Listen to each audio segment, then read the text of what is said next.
بص، لو انت فاتح الفيديو ده وانت المفروض بتذاكر، فاحنا اوفيشلي عندنا مشكلة. وانا متأكد دلوقتي انك قاعد ماسك الموبايل وبتقول لنفسك هتفرج دقيقة بس وبعدها ذاكر. اهو يا باشا، ده اللي بقالك 3 ايام بتقوله. تعال بقى نقول الحقيقة. انت مش قليل ولا غبي ولا مالكش مستقبل. انت بس عقلك عامل عليك انقلاب، وبصراحة عنده اسبابه. اسمعني 5 دقايق وهتفهم ليه مش قادر تذاكر، وهناخد بإيد بعض للحلول عشان نرجع السيطرة للحياة بدل ما نعيش أسرى للتشتيت. جاهز؟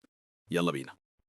أول سبب، وده أهمهم، عقلك كائن لطيف وكسلان. والله كسلان بشكل انت نفسك تستغربه.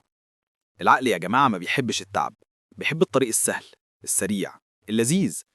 فبدل ما يقولك افتح الكتاب، لا، يجي يقولك طب نفتح تيك توك دقيقتين، نتفرج على قطة بترقص، يمكن تتشجع. أو طب نلعب جولة واحدة بس، جولة واحدة هتفك دماغك. عقلك فاكر إنه بيساعدك، بس هو في الحقيقة بيوقعك في فخ الراحة. وصدقني، أنت مش لوحدك. كلنا العقل عندنا بيحب اللي يجي جاهز. فيديوهات، ميمز، رسائل، ضحك، أي حاجة من غير مجهود. إنما مذاكرة، لا، دي كده فيها تشغيل دماغ، وعقلك عامل سترايك. بس خد نفس كده وما تقلقش، ده طبيعي واحنا جايين نصلحه. السبب التاني بقى، التشتيت. وده مش تشتيت عادي، ده تشتيت مودرن، متطور، آخر إصدار.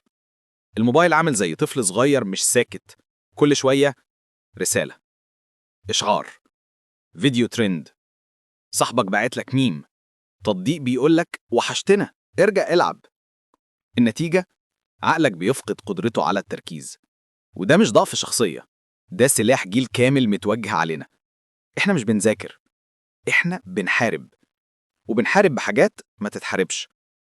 السبب التالت بقى، انت مش عارف انت بتذاكر ليه اصلا. يعني قاعد فاتح الكتاب وبتذاكر، بس فين الهدف؟ لو سألنا عقلك ليه بنعمل كده، هيقول معرفش والله، الناس بتذاكر قلت ألف معاهم. لما يبقى الهدف ضبابي، المذاكرة تبقى مجهود من غير معنى، وطبيعي جدا تزهق وتسيب وتضيع وقت. عشان تذاكر لازم يبقى عندك حاجة اسمها ليه. بذاكر ليه؟ عشان ايه؟ رايح على فين؟ من غير ليه مفيش تركيز، مفيش طاقة، مفيش حماس. تمام، عرفنا ليه عقلك بيهرب. تعال بقى نشغله على مزاجنا. أول حل، وده حقيقي بيعمل فرق كبير، سيستم 45 دقيقة شغل و10 راحة. ليه 45؟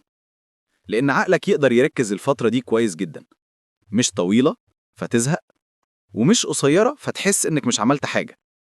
ركز 45 دقيقة، اقفل موبايل، اقفل نت، اقفل كل حاجة، وبعدها خد 10 دقايق راحة حقيقية. اتحرك، اشرب حاجة، افتح الشباك، اعمل ستريتشنج بسيط. بس بالله عليك ما تفتحش موبايل في الراحة، لأن دقيقتين هيبقوا ساعة، وانت فهمني. الحل التاني، حدد هدف واحد بس في المرة. مش تكتب 12 مادة في ورقة وتقول هخلصهم كلهم النهاردة. يا هم احنا مش في افنجرز. اكتب النهاردة هخلص درس واحد بس، أو موضوع واحد بس. والله هتحس إن نفسك بتتنفس. لما يبقى الهدف واضح وصغير، عقلك بيقولك نقدر نعمل كده، فتبدأ. ولما تبدأ تكمل، ولما تكمل تنجح. الحل التالت، ودي الحرب الأكبر، خد السيطرة من الموبايل. الموبايل مش لازم يبقى معاك في كل ثانية من حياتك. حطه بعيد، اقفله، أو استخدم ابلكيشن يمنع الإشعارات وقت المذاكرة. لو وجود الموبايل جنبك بيشتتك، يبقى الحل مش أقاوم، الحل إنك تبعده. أنت مش أقل من أي حد، بس دماغك مش معمولة عشان تقاوم 300 إشعار في الدقيقة. الحل الرابع، ابدأ بالحاجة السهلة، ما تبدأش بأصعب درس. عقلك هيقولك لا يا عم مش النهاردة. ابدأ حاجة خفيفة، صفحتين، مثال، ملخص، فيديو شرح. أهم حاجة تبدأ، لأن أول 5 دقايق في المذاكرة هم أصعب 5 دقايق. لو عديتهم، انت كده كسبت الجولة. بص يا صديقي، انت مش فاشل، انت مش ضعيف، انت مش عارف تذاكر، أنت بس محتاج تفهم دماغك وتتعامل معاها صح. عقلك بيحب السهولة، نديله النظام. الموبايل مشتت، نرجع السيطرة. مفيش هدف، نحط هدف واحد واضح. الحمل كبير، نبدأ بحاجة خفيفة. ولو وصلت للآخر فده معناه إنك عايز تتغير بجد. وصدقني، التغيير يبدأ بخطوة واحدة، ابدأها النهاردة.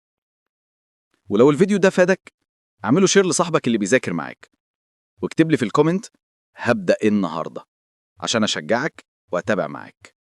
يلا، قوم، افتح الكتاب وخلينا نخلص اللي وراك.